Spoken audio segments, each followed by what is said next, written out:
July 1943.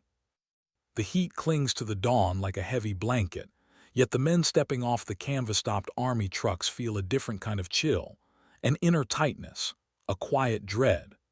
Their boots hit the packed dirt one by one, the air filled with the dry rustle of mesquite branches and the distant moo of cattle drifting across the plains.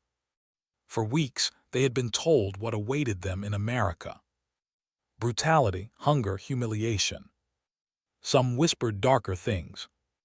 Now, as the gates of Camp Hearne creak open before them, the German prisoners brace for the moment the nightmare finally begins. They expect snarling guards, rifle barrels pressed to their backs. They expect fists, curses, spit. But instead, a young American private standing near the gate casually unwraps something.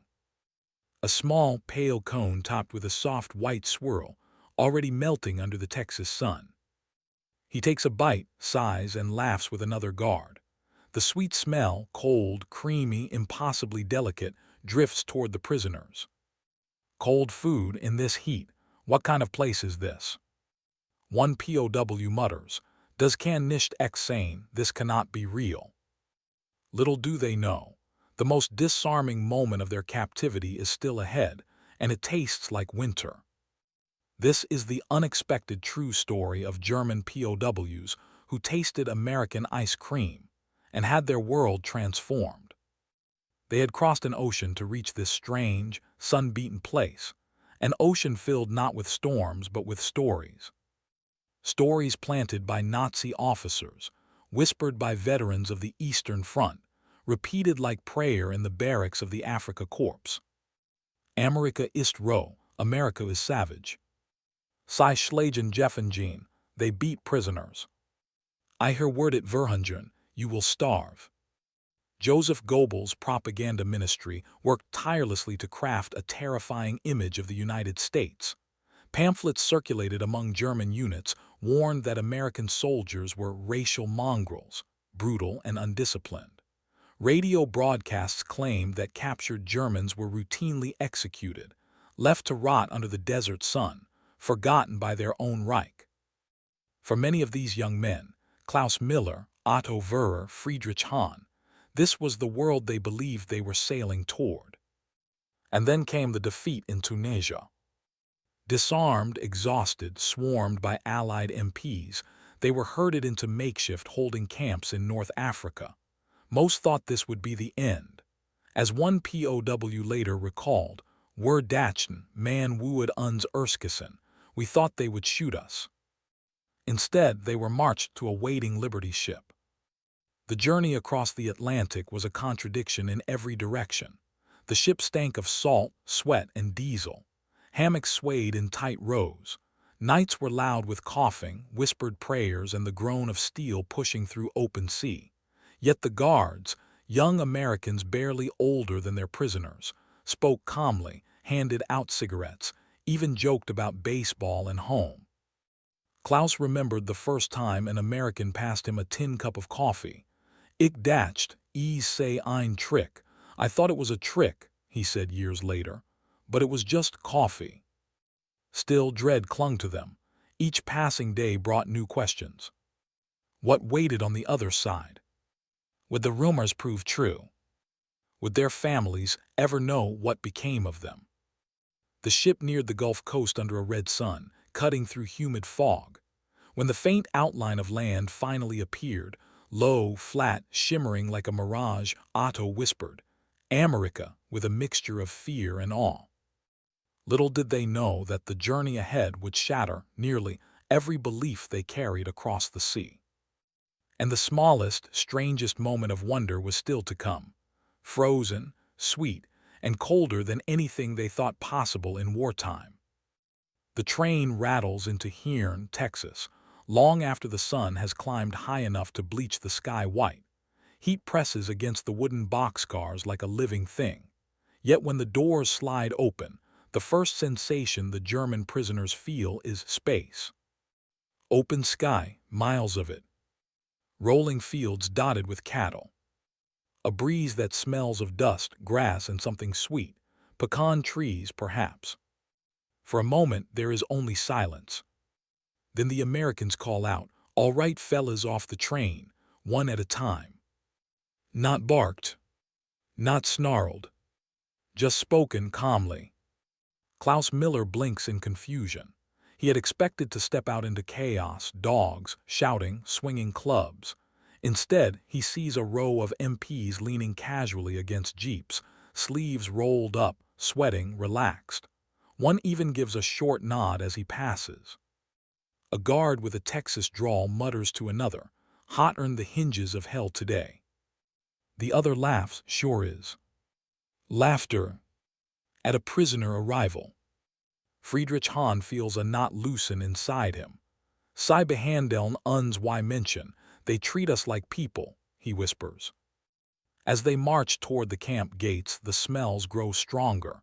Cooked vegetables, fresh bread, something meaty drifting through the thick air.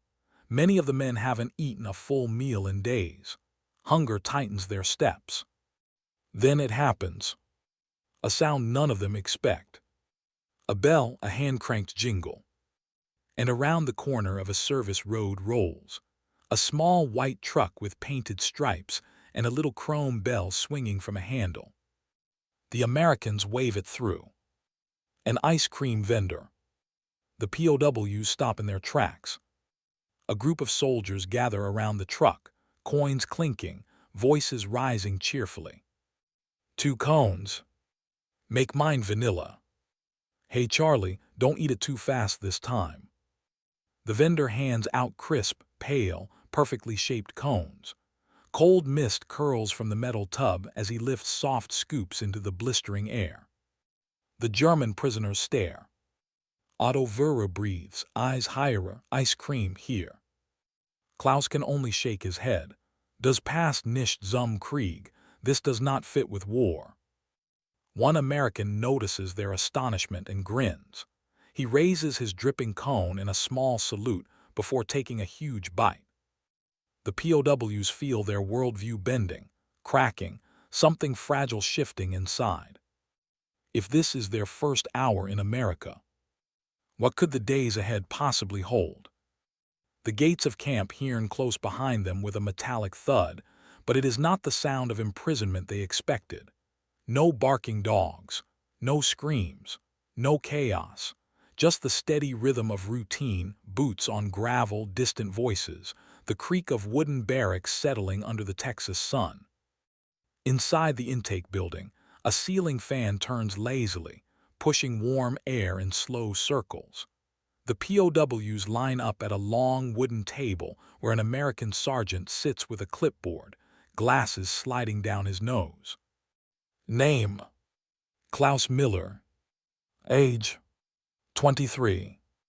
The sergeant nods, barely looking up. "Welcome to Hearne, Miller." Welcome. A word so ordinary, it hits Klaus harder than an insult. Further down the line, Otto Vera watches an American medic examine Friedrich's blistered feet. The medic kneels, to wrap the cuts with fresh bandages. "Gonna hurt for a few days," he says, "but you'll be all right." Friedrich, stunned, whispers, "Dank, thank you." The medic simply pats his leg. "Don't thank me, just keep 'em clean." The barracks themselves are another contradiction. Wooden floors, metal bunks, thin but clean mattresses, and pillows, actual pillows. "Das ist unmöglich. This is impossible," one POW mutters as he runs a hand across the cotton cover. Another sits on his bunk as though afraid it might vanish. But the greatest shock comes in the mess hall. Long rows of tables, windows cracked open for a breeze, and the smell rich, warm, comforting, drifting from steaming metal trays. Their first American meal. A guard waves them forward. "Line up, take a tray. Don't rush, boys, plenty for everyone." On the menu, roast beef slices, tender and glistening with gravy. Mashed potatoes whipped smooth. Corn cooked in butter. Soft dinner rolls, so warm they melt between fingers. And at the end of the line, a chilled metal bin of milk, cold enough to frost the cups. Milk in wartime. Friedrich stares at it, breath caught in his throat. So etwas bekommt man in Deutschland nicht mehr. You cannot get something like this in Germany anymore. The men eat slowly at first, suspicious. Then hunger takes over. Then disbelief. Finally relief. Klaus wipes his mouth, emotions tightening his throat. When das Kriegsgefangenschaft ist, was hat man uns sonst noch falsch erzählt? If this is captivity, what else were we lied to about? Outside, an MP leans against a post, smoking casually. He glances in through the window and smiles at the sight of Germans, enemies, eating as if they hadn't seen real food in years. Camp life will be no paradise. There will be rules, restrictions, work details, homesickness, fear. But in this first meal, in this first moment of unexpected dignity, something shifts in the men. The indoctrination of a lifetime meets its first real crack. And through that crack, a very different America begins to shine. Dawn settles softly over the Texas plains when the work details begin. The German POWs are divided into small groups, loaded into flatbed trucks, and driven past wide fields shimmering with heat. Rows of corn, cotton, and sorghum stretch across the horizon like green waves, far more abundant than anything they remember back home. Klaus Miller sits at the edge of the truck bed, hands gripping the wood plank as they pass a farmhouse with a red tin roof. A little girl in overalls stands by the fence, waving at the passing prisoners. Her mother waves, too, smiling, unafraid. It bewilders him. Why are they not afraid? Why are they not angry? The truck stops at a farm owned by Mr. Raymond Carter, a tall, weathered man whose accent seems carved from the Texas soil itself. "You boys know how to pick cotton?" he asks. "No, sir," Otto admits. "Well," Carter smiles, "you're about to. The work is hard, the sun punishes, but the atmosphere is strangely ordinary." Carter works alongside them, wiping sweat from his brow, telling stories about droughts and harvests, laughing when Friedrich tries to pronounce okra. During a break, Carter's wife brings out a jug of iced tea and paper cups. "Y'all take some," she says, her tone firm but kind. The POWs stare at the sweating jug. Ice again. This country seems obsessed with cold things. Klaus lifts the cup to his lips. The tea is sweet, shockingly cold, the kind of cold that travels all the way down into his bones. He closes his eyes. For a moment, he is not a prisoner. He is simply a human being, drinking something refreshing on a hot day. Beside him, Friedrich murmurs, "Warum sind sie so freundlich? Why are they so friendly?" Otto shrugs, though he doesn't believe his own words. "Vielleicht wollen sie uns täuschen." Maybe they want to deceive us. But deception doesn't explain what happens next. Mrs. Carter returns carrying a tray of small, round biscuits. "I baked extra this morning," she says. "Figured you boys might be hungry." Hungry. She sees them as boys, not monsters, not propaganda villains. On another farm, the POWs encounter cowboys, actual cowboys, roping calves with effortless movements, wide hats tilted against the sun. One of them, a man named Jesse, hands his lasso to Hans Becker and says, "Give it a whirl." Hans misses terribly. Jesse laughs, claps him on the back, and says, "Hell, that's better than my first try." These moments accumulate. Little gestures, small kindnesses, unscripted humanity. By the time the trucks rumble back toward Camp Hearne, the men are exhausted, sunburned, and silent, lost in thoughts they cannot yet name. The propaganda they were fed in Germany is beginning to crumble, piece by piece. But the moment that will shatter it completely is still ahead, and it is waiting in the guise of a cold, impossible dessert. It begins not with a grand gesture, but with a simple, almost childlike curiosity. Late August sunlight slants across Camp Hearne when the guards announce a special treat after the day's work detail. The German prisoners shuffle toward the mess hall, dusty, tired, expecting perhaps extra bread or another ladle of gravy. Instead, they find a long table covered in metal tubs packed with ice. And inside the tubs, wrapped in wax paper, sit rows of ice cream cones. Real ice cream. Cold enough to frost the air above it. Cold enough to defy the world they came from. An American corporal steps forward, grinning. "All right, gentlemen, line up and grab one. Vanilla today. Chocolate's coming next week if you behave." The POWs exchange stunned looks. "Eyes gone weeder, ice again," Otto whispers. Klaus feels the hairs on his arms lift. Back home, refrigeration is a luxury and frozen desserts are a memory belonging to another life. Berlin cafes, childhood summer days, long gone. Friedrich Hahn takes his cone with both hands, as if it might break. He stares at the soft swirl, steam rising from its cold surface into the hot Texas evening. "Why ist es so kalt? How can it be so cold?" he murmurs. A guard laughs. "Electric freezers, buddy, plenty of 'em around here." The POWs step aside, tasting the dessert slowly. Some flinch at the coldness, teeth aching. Others close their eyes, letting the sweetness melt across their tongues. A few blink rapidly, overwhelmed. One young prisoner, barely 20, begins to cry, silent tears running down a dirt-streaked face. "Ich habe seit Jahren nichts Kaltes gegessen. I haven't eaten anything cold in years," he whispers. This is the moment when expectation finally collapses. But the ice cream is not the only contradiction. There are the English lessons offered in the recreation hall, taught by local volunteers. "You don't have to attend," one woman tells them, "but if you're curious, come on in." There are the small concerts, violins and harmonicas, where Americans and Germans listen side by side. There are the Red Cross books, the letters home, the art supplies donated by nearby families.